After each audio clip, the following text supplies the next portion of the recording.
I don't know about you, but working with greens is one of my big hassles. Do you prefer to mix your own greens? Which is your favorite? Let us know in the comments below. Hello and welcome to our watercolor journey. As always, the materials used are listed in the description below, so gear up and come paint with us.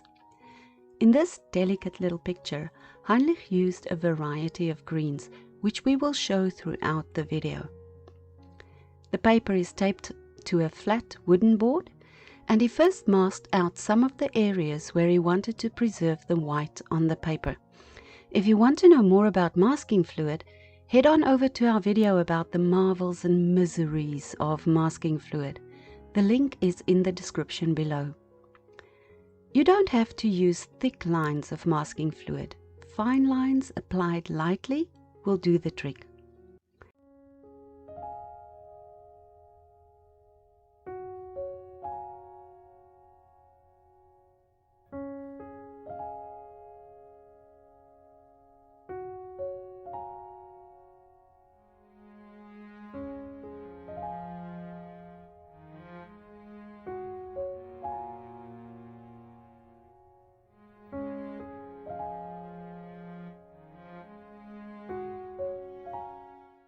Let the masking fluid dry naturally. A hair dryer is not a good idea. It makes the masking fluid difficult to remove. It shouldn't take too long to dry, about 15 to 30 minutes, depending on how thickly you apply it. To test for dryness, you can touch it lightly with your finger. It should feel cool to the touch, and it shouldn't adhere to your fingertip. On the palette, we have Hansa Yellow Medium from Daniel Smith, Quinacridone Red from Holbein, Prussian Blue from Schminke, and Dyke Brown from Winsor & Newton. For the greens, we have Sap Green from Schminke, Cobalt Green Pure, also Schminke, Davey's Grey from Holbein, and Shadow Green, also from Holbein. He's using the Princeton 1-inch mop to wet the paper completely, making sure there are no dry patches or puddles. Use a crosshatch pattern to do this.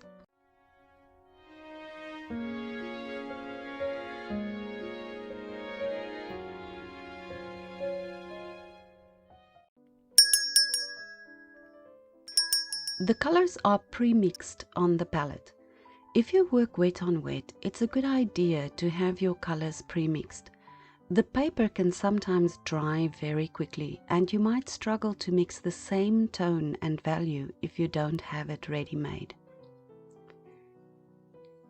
He's using the Princeton number 12 round and starting off with Hansa Yellow Medium, spreading the paint lightly over the right side of the picture plane.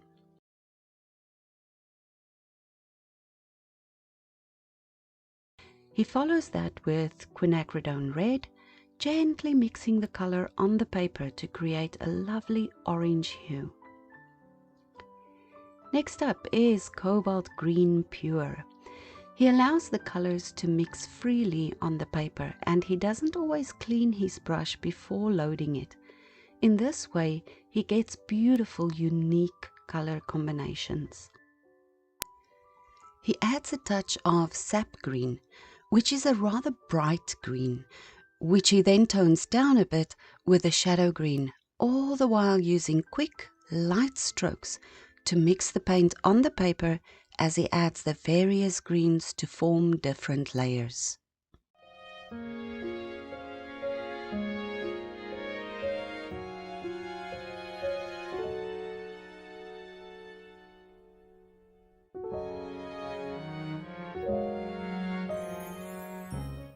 Let your painting dry naturally.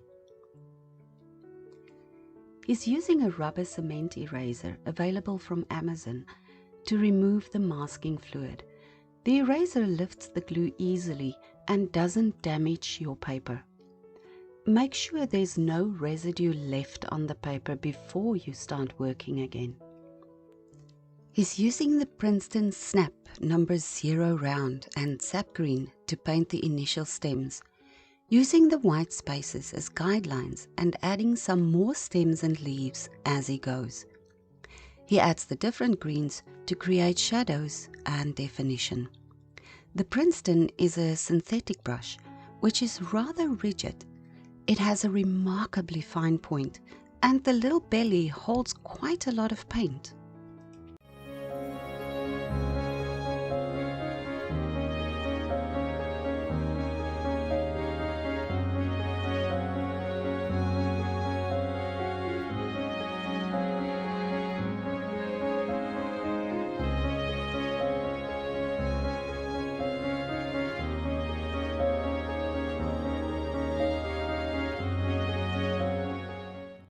Instead of using blue and yellow to make different greens, Heinrich used Sap Green as his base color.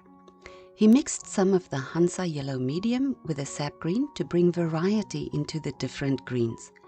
He also used Sap Green mixed with Davey's grey to subdue the brightness of the Sap Green a little.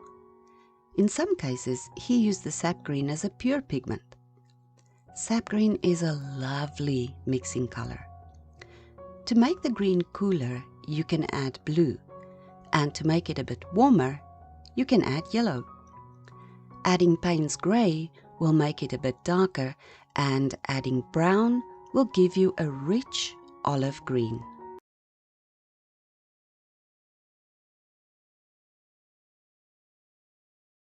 He uses the Dyke Brown for the stem and shadows on the dandelion, adding touches of green as well.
For the splattering, he used the Silver Black Velvet number 12 round. It holds a lot of paint, and the flexible tip makes the splattering rather interesting. Be careful here though, as the bigger brushes hold a lot more water and you can easily misjudge the size of the droplets.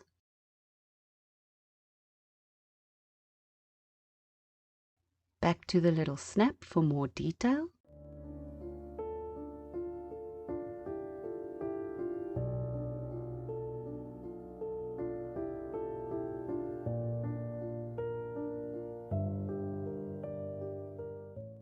For the flowers, he made two premixes, Prussian Blue and Quinacridone Red, and then Quinacridone Red and Hansa Yellow Medium. The little flowers are very loose, so they're basically just a few dots on the paper. He started with a blue-red mix, adding dots of flowers randomly, and then adding a few more shadows to enhance the shapes of the stems.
Here he adds the premix of the Quinacridone Red and Hansa Yellow Medium to add a little warmth to the flower, dabbing out a bit to soften the tone and bring the background and the foreground into harmony.